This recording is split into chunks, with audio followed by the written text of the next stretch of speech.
अयोध्या धाम की जय, वृंदावन बिहारी लाल की जय, शंकर सा परिवार की जय, राम दरबार की जय, पृथ्वी माता की जय, गंगा मैया की जय, तुलसी माता की जय, सर्वधर्म स्थलों की जय। हर हर महादेव शंभु। प्रिय श्रवण पान करने योग्य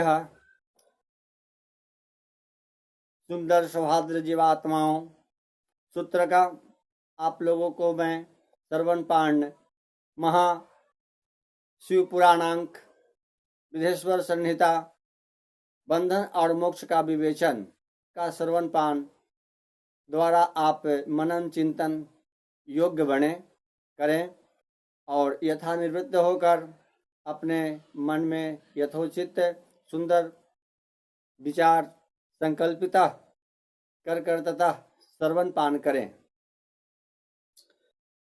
मैं 18वां अध्याय का कुछ अंश ही श्रवण पान करने इच्छुक। बोलिए प्रेम से हर हर महादेव शंभो। अलख निरंजन खोलिए पलक देखिए दुनिया की झलक। हर हर महादेव शंभो। उन्हें भिक्षादि से प्राप्त हुए अपने भोजन को ही नैवेद्य रूप में निवेदित करना चाहिए। निवृत्त पुरुषों के लिए सूक्ष्म लिंग ही श्रेष्ठ बताया गया है। वे विभूति के द्वारा पूजन करें और विभूति को ही नैवेद्य रूप से निवेदित भी करें। पूजा करके उस लिंग को सदा अपने मस्तक पर धारण करें। विभूति 3 प्रकार की बताई गई हैं: लोकाग्नि जनित, वेदांगनी जनित और शिवांगनी जनित। लोकांगनी जनित या लौकिक भस्म को द्रव्य को शुद्धि के लिए लाकर रखें। मिट्टी, लकड़ी और लोहे के पात्रों की, धान्यों की, तिल आदि द्रव्यों की, वस्त्र आदि की तथा परिशुद्ध वस्तुओं की शुद्धि भस्म से होती हैं। कुत्ते आदि से दूषित हुए पात्रों की भी शुद्धि भस्म से ही मानी गई हैं। वस्तु विशेष की शुद्धि के लिए यथा योग्य सजल अथवा निर्जल भस्म का उपयोग करना चाहिए। वेदांगनी जनित जो भस्म है उसको उन वैदिक कर्मों के अंत में धारण करना चाहिए। मंत्र और क्रिया से जनित हो होम कर्म है, वह अग्नि में भस्म का रूप धारण करता है। उस भस्म को धारण करने से वह कर्म आत्मा में आरोपित हो जाता है। अघोर मूर्तिधारी शिव का जो अपना मंत्र है उसे पढ़कर बेल की लकड़ी को जलाएं। उस मंत्र से अभिमंत्रित अग्नि को शिवांगनी कहा गया है। उसके द्वारा जले हुए काष्ठ का भस्म है वह शिवांगनी जनित है। कपिला गाय के गोबर और गाय मात्र के गोबर को तथा सम्मी, पीपल, पलाश, वट, अमलतास और बिल्व इनकी लकड़ियों को शिवांगनी से जलाएं। वह शुद्ध भस्म शिवा अग्नि जनित माना गया है तथा उसकी अग्नि में शिव मंत्र के उच्चारण पूर्वक काष्ठ को जलाएं।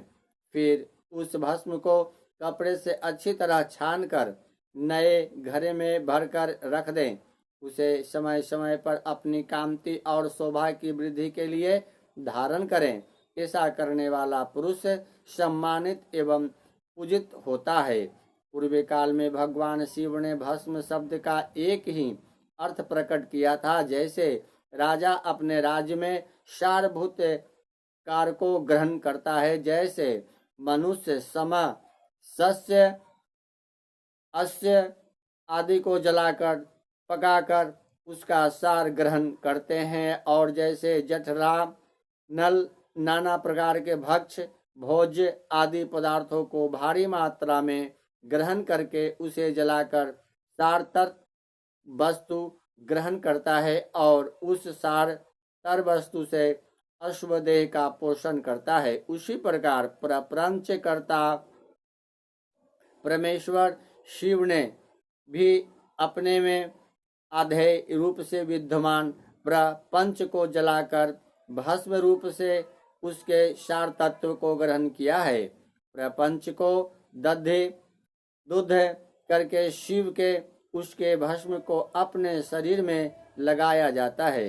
उन्होंने विभूति भस्म पोतने के बहाने जगत के सार को ही ग्रहण किया है। शिव के अपने शरीर में अपने लिए रत्न स्वरूप भस्म को इस प्रकार स्थापित किया है।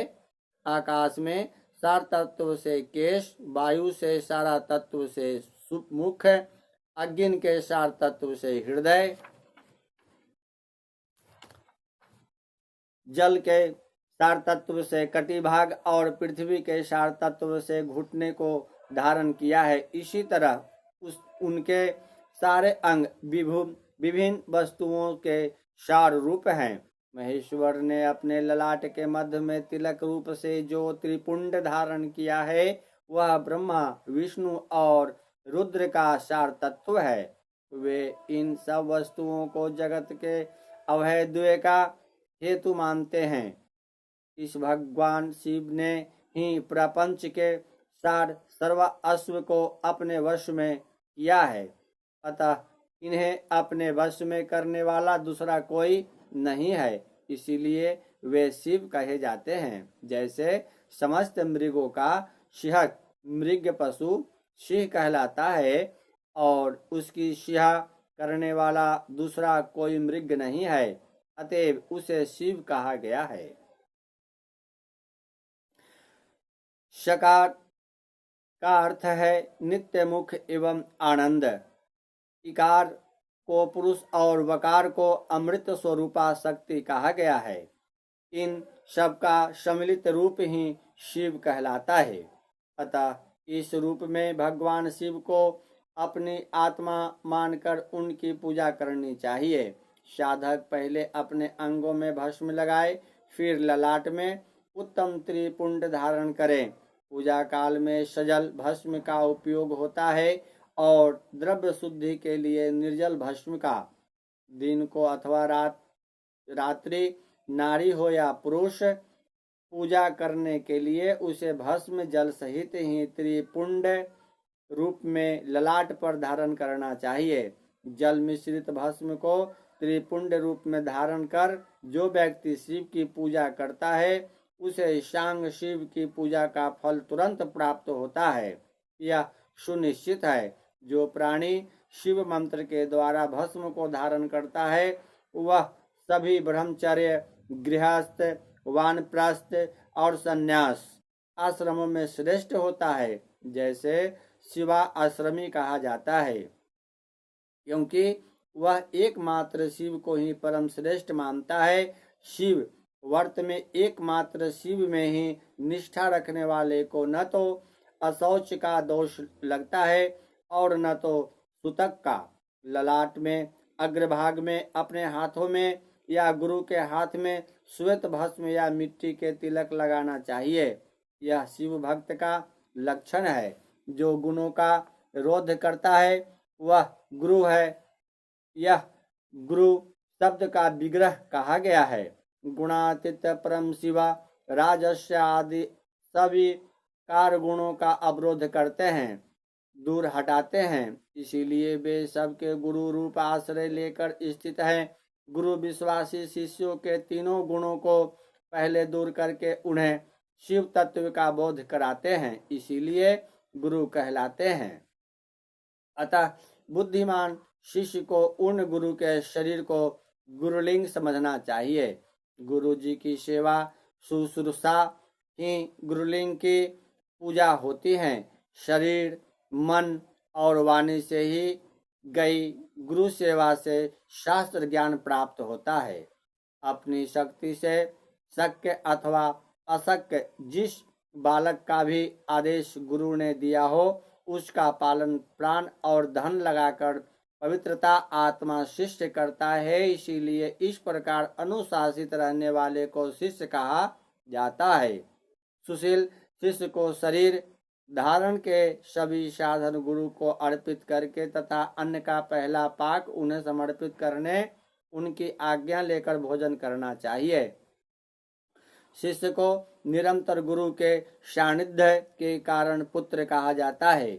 जिह्वा रूप लिंग से मंत्र रूपी शुक्र का कान रूपी योनि में आधारण करके जो पुत्र उत्पन्न होता है उसे मंत्र पुष्प पुत्र कहते हैं। उसे अपने पिता स्वरूप गुरु की सेवा करनी चाहिए। शरीर को उत्पन्न करने वाला पिता तो संसार प्रपंच में पुत्र को डुबोता है। ज्ञान देने वाला गुरु रूप पिता संसार सागर से पार कर देता है। इन दोनों पिताओं के अंतर को जानकर गुरु रूप पिता की अपने कमाए धन से तथा अपने शरीर से विशेष सेवा पूजा करनी चाहिए। पैर के केश पर्यंत जो गुरु के शरीर के अंग हैं उनकी भिन्न भिन्न प्रकार से यथा स्वयं अर्जित धन के द्वारा उपयोग की गई सामग्री प्राप्त करा करके अपने हाथों से पैर दबाकर स्नान अभिषेक आदि कराकर तथा नैवेद्य भोजन आदि देकर पूजा करनी चाहिए। गुरु की पूजा ही परमात्मा शिव की पूजा है। गुरु के उपयोग से बचा हुआ सारा पदार्थ आत्म शुद्धि करने वाला होता है। हे द्विजो, गुरु का शेष जल तथा अन्न आदि से बना हुआ शिवोच्छिद्य शिव भक्तों और शिष्यों के लिए ग्राह्य तथा भोज्य है। गुरु की आज्ञा के बिना उपयोग में लाया हुआ सब कुछ वैसा ही है जैसे चोर चोरी करके लाई हुई वस्तु का उपयोग करता है। गुरु से भी विशेष ज्ञानवान पुरुष मिल जाए तो उसे भी यत्न पूर्वक गुरु बना लेना चाहिए। अज्ञान रूपी बंधन से छूटना ही जीव मात्र के लिए साध्य पुरुषार्थ है। अतः जो विशेष ज्ञानवान है वही जीव को उस बंधन से छुड़ा सकता है। कर्म की सांगोपांग पूर्ति के लिए पहले विघ्न शांति करनी चाहिए। निर्विघ्नता पूर्वक तथा सांग संपन्न हुआ कार्य ही सफल होता है। इसीलिए सभी कर्मों के प्रारंभ में बुद्धिमान व्यक्ति को विघ्न विनाशक गणपति का पूजन करना चाहिए। सभी बाधाओं को दूर करने के लिए विद्वान व्यक्ति को सभी देवताओं की पूजा करनी चाहिए। ज्वर आदि ग्रंथि रोग आध्यात्मिक बाधा कही जाती है। पिशाच और सियार आदि को दिखाना, वायु का जमीन पर उठाना, आकाशमात छिपकली आदि जंतु का गिरना, घर में कच्छप साप कुष्ठ स्त्री का दिखाना, वृक्ष नारी और गौ आदि की प्रसूति का दर्शन होना आगामी दुख संकेत होता है। अतः यह आदि का भौतिक बाधा मानी जाती है। किसी अपवित्र वस्तु का गिरना जैसे बिजली गिरना, महामारी, ज्वरमारी, हैजा, गौमारी, मसूरी का एक प्रकार का शीतला रोग, जन्म नक्षत्र पर ग्रहण, संक्रांति, अपनी राशि में अनेक ग्रहों का योग्य होना तथा दुख स्वप्न दर्शन आदि आदि दैविक बाधा कही जाती है। स्व चंडाल और पतित का स्पर्श इनका घर के भीतर आना भावी दुख का सूचक होता है। बुद्धिमान व्यक्ति को चाहिए कि उस दोष की शांति के लिए शांति यज्ञ करें। किसी मंदिर, गौशाला, यज्ञशाला अथवा घर के आंगन में जहां 2 हाथ पर ऊंची जमीन हो उसे अच्छी तरह साफ करके उस पर एक भार धान रखकर उसे फैला दें। उसके बीच में कमल बनाएं तथा कोण सहित 8 दिशाओं में भी कमल बना दें। फिर प्रधान कलश में सूत्र बांधकर तथा गुगुल की धूप दिखाकर उसे बीच में तथा दिशाओं में बनाए गए कमलों पर अन्य 8 कलश स्थापित कर दें। 8 कलशों में कमल, आम्र पल्लव, कुशा डालकर गंध आदि पंच द्रव्यों से युक्त मंत्रपूत जल से उन्हें भरें। उस समस्त कलशों में नीलम आदि 9 रत्नों को क्रमशः डालना चाहिए। तत्पश्चात बुद्धिमान यजमान कर्मकांड को जानने वाले सपत्नीक आचार्य का वर्ण करें। भगवान विष्णु की स्वर्ण प्रतिमा तथा इंद्रादि देवताओं को भी प्रतिमाएं बनाकर उन कलशों में छोड़े। पात्र से ढके हुए मध्य कलश पर भगवान विष्णु का आवाहन करके उनकी पूजा करें। पूर्व दिशा में प्रारंभ करके सभी दिशाओं में मंत्रानुसार इंद्रादि का क्रमशः पूजन करना चाहिए।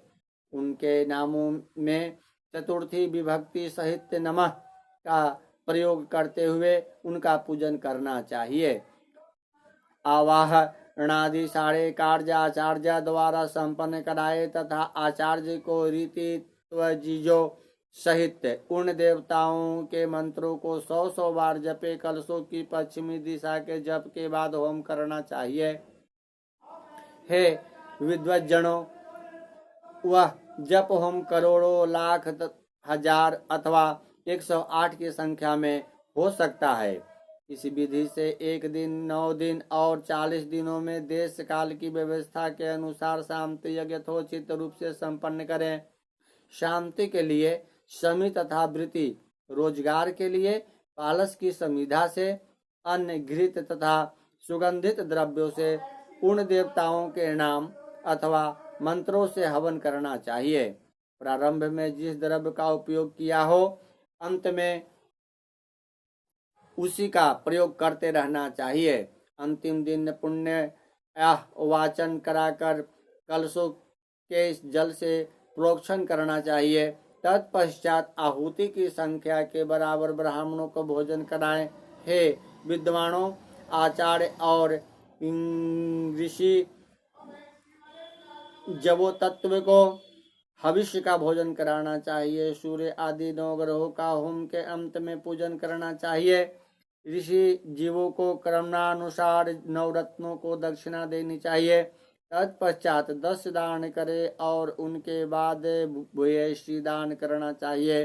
बालक, यज्ञोपवित्री, गृहस्थ आश्रमी और वानप्रस्थियों को धन का दान करना चाहिए। तत्पश्चात